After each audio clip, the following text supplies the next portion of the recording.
Marwar bulletin के तहत ये विशेष बुलेटिन हम आपको दिखाने जा रहे हैं। मारवाड़ बुलेटिन देखने वाले सभी दर्शकों को चंद्रमोहन कल्ला का नमस्कार, राम राम ने खम्मा गणिसा। जैसा कि दिन भर में आपने टीवी स्क्रीन पर देखा ही होगा कि अशोक गहलोत की कांग्रेस सरकार का पतन हो गया है और उनकी गारंटी योजनाएं हो, चाहे किसी भी तरह की योजना हो, चाहे वो फ्री दवा हो, चाहे वो फ्री अन्य चीज़ें हो या 7 गारंटी योजना हो, 100 यूनिट बिजली माफ़ हो, ये सभी कोई काम नहीं आया। जोधपुर जिला, जो कि मुख्यमंत्री अशोक गहलोत का खुद का जिला है, उस जिले में भी कांग्रेस ने मोदी लहर दिखाई दी और मोदी के चेहरे पर वोट पड़ा और 10 में से 8 सीटें भारतीय जनता पार्टी ले पड़ी। केवल सरदारपुरा में मुख्यमंत्री अशोक गहलोत और पहली बार चुनाव लड़ रही पूर्व काबीना मंत्री नरपत राम बरबड़, जिनका कि देहांत हो चुका है, उनकी पुत्री ने गीता बरबड़ ने भोपालगढ़ से चुनाव जीता है। बाकी अन्य सीटों पर चुनाव कांग्रेस हार चुकी है।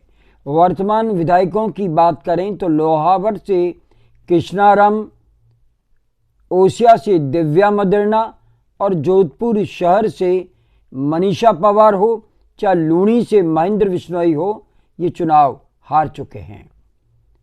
हम आपको डिटेल के साथ बताते हैं कि वास्तविक आंकड़ा क्या रहा।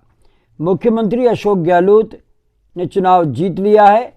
उन्होंने भारतीय जनता पार्टी के प्रोफेसर महेंद्र सिंह राठौड़ को 26,396 मतों से हरा करके चुनाव जीता है।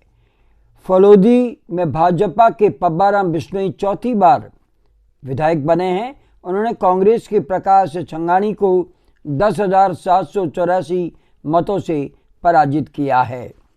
लोहावट में भाजपा के गजेंद्र सिंह शेखावत पूर्व काबीना मंत्री ने कांग्रेस के वर्तमान विधायक कृष्णाराम बिश्नोई को 10,695 मतों से हराया है।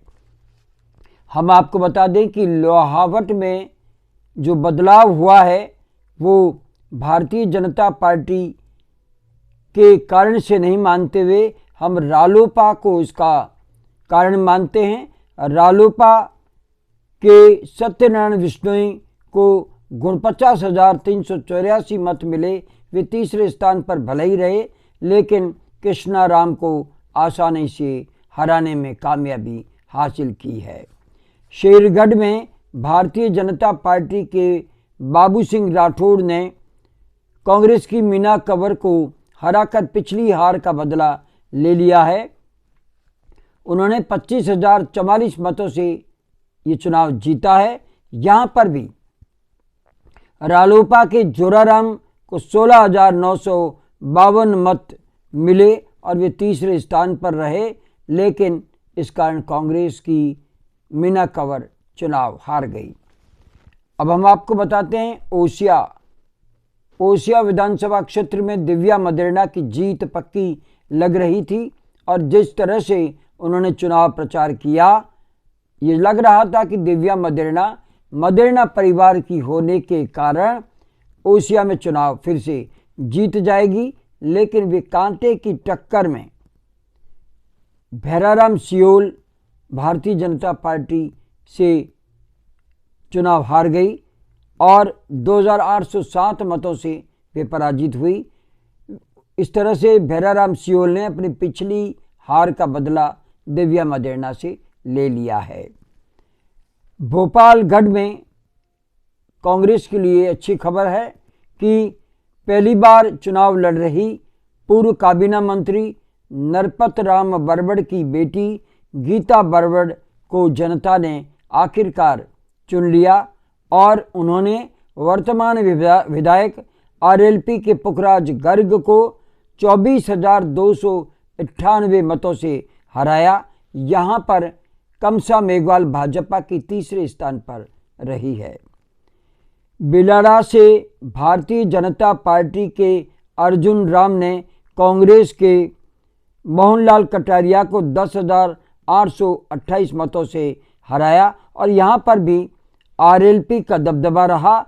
जगदीश कडेला को 20,176 मत मिले, जो कांग्रेस की हार का मुख्य कारण बने हैं।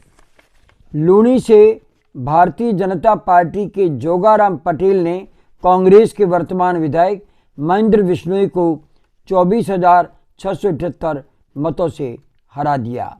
यहां पर भी रालोपा का प्रत्याशी अच्छे मत लाया और यही कारण रहा कि महेंद्र बिश्नोई चुनाव हारे।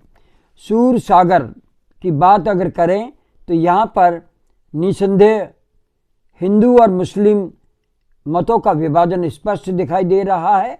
पहला मौका है कि पहली बार भारतीय जनता पार्टी के देवेंद्र जोशी ने कांग्रेस के अयूब खान को 35,000 मतों से हराया, वरना पिछले 3 चुनावों को अगर हम उठा करके देखें तो सूर्यकांता व्यास ने यहां पर 4,000 और 3,000 की ही जीत दर्ज की थी, लेकिन 35,613 मतों से बड़े अंतर से उन्होंने कांग्रेस के इंजीनियर शहजाद अयूब खान को हरा दिया। यहां पर निसंदेह हिंदू कार्ड खेला गया और देवेंद्र जोशी को न केवल पुष्करना समाज ने, अन्य ब्राह्मणों ने, हिंदुओं ने जमकर के वोट दिए हैं और यही कारण रहा कि वे आसान जीत दर्ज कर सके। जोधपुर शहर सीट में मनीषा पवार, जो वर्तमान में विधायक है, अतुल भंसाली से 13,525 मतों से हार गई।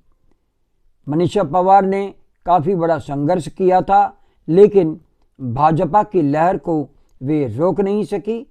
और अगर हम ये बात करें कि जोधपुर जिले में तो कम से कम मुख्यमंत्री अशोक गहलोत को सभी सीटें जीतनी चाहिए थी, लेकिन ऐसा हुआ नहीं। 10 में से केवल 2 सीटें जीती और उसका मुख्य कारण जब हमने मतगणना केंद्र से लेकर के जोधपुर शहर तक पूछा तो सामने कई चीज़ें ऐसी आई जो कि सोचनीय है कांग्रेस के लिए। यहाँ पर सही मायने में विकास तो खूब हुआ और गारंटी योजनाएं भी लागू की गई, लेकिन जनप्रतिनिधियों ने इन गारंटी योजनाओं की पूरी तरह से डिटेल शायद नहीं ली और यहाँ का प्रशासन भी गारंटी योजनाओं को लेकर के खाली दावे करता रहा, आंकड़े पेश करता रहा। ये जनता तक पहुँचना चाहिए था, शायद नहीं पहुँची। और सबसे बड़ा कारण जोधपुर में ये रहा कि जालोरी गेट पे सांप्रदायिक तनाव हुआ और इसका असर शहर सीट पर तो पड़ा ही, सूरसागर में भी पड़ा है। और उस पर जब शहजाद अयूब खान को टिकट दिया गया तो उसी समय से हिंदू कार्ड भाजपा खेलने लगी थी और इन दोनों ही सीटों पर इसका पूरा असर देखा गया और यही कारण रहा कि शहर सीट और सूरसागर की सीट कांग्रेस गंवा बैठी है। लेकिन हम आपको ये भी बता दें कि गांवों में हमको अगर कांग्रेस को अगर ये सीट मिल सकती थी तो उसमें रालोपा अड़चन बन गई, वरना 3 सीटें रालोपा के अच्छे वोट अगर कांग्रेस को आ जाते तो शायद कांग्रेस जीत सकती थी। इसके लिए पूरी तरह से चाहे जोधपुर शहर के जिलाध्यक्ष हो चाहे देहात के जिलाध्यक्ष हो, पूरी तरह से प्रयास नहीं किया गया, वरना विकास के काम को लेकर के काफ़ी कुछ ऐसे काम जोधपुर में हुए हैं और ये बड़ा कारण रहा कि मुख्यमंत्री अशोक गहलोत जोधपुर के होने के बाद भी लोगों ने उन्हें नकार दिया, वरना शायद वे चौथी बार मुख्यमंत्री बन सकते थे। लेकिन जोधपुर की जनता ने हमेशा शहर और सूरसागर भाजपा को दिया है और सरदारपुरा खुद चल कर के अशोक गहलोत की झोली में आता रहा है और इस बार भी आ गया। आज जोधपुर जिले की इस रिपोर्ट के साथ हम हमारा बुलेटिन समाप्त करते हैं, लेकिन रात को एक विशेष बुलेटिन पूरे देश के 5 राज्यों के चुनावों को लेकर के फिर हम हाजिर होंगे। तब तक के लिए हमें आज्ञा दीजिए। नमस्कार। जय हिंद, जय हिंद और जय हिंद।